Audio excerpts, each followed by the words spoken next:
Un gol del belga Divock Origi cuando el partido agonizaba rescató al Liverpool, que ganó 2-3 al Newcastle en un choque accidentado en el que Mohamed Salah se tuvo que retirar del terreno de juego con un fuerte golpe en la cabeza.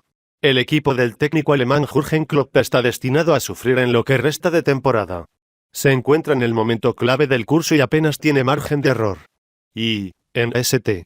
James Park, estuvo a punto de poner en bandeja la Premier League al Manchester City. De momento, con el gol de Origi en el minuto 86, sobrevive en la primera posición con 2 puntos de distancia sobre su máximo rival, que tiene un partido menos que disputará este lunes ante el Leicester. Después, quedará solo una jornada más para conocer el nombre del campeón. Klopp casi no podía especular y aún así apareció algún nombre que no jugó en el Camp Nou. Alexander-Arnold sustituyó a Joe Gómez en el lateral derecho, el croata Dejan Lovren a Joel Matip en el centro de la defensa y Jordan Henderson al lesionado Naby Keita. Además, alineó a Daniel Sturridge en la punta de ataque. Con ese guión, consiguió adelantarse en el marcador al principio del duelo con un cabezazo del holandés Virgil van Dijk, que remató con poderío un córner sacado por Alexander-Arnold.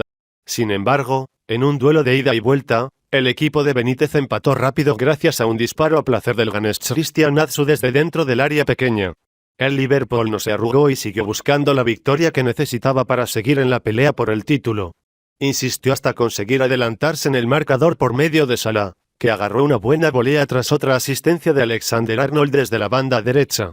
Sin embargo, el Newcastle de Benítez no quería sacar la bandera blanca y apareció Salomón Rondón para empatar el duelo y dejar al Liverpool, a falta de poco más de media hora, al borde del precipicio. Y, con la salida del campo de Salah tras sufrir un fuerte golpe en la cabeza contra el portero esloveno Martin Dubravka, se mascó aún más la tragedia. Entonces apareció Origi, el sustituto de Salah, para elevar de nuevo al Liverpool hasta la primera posición de la Premier League.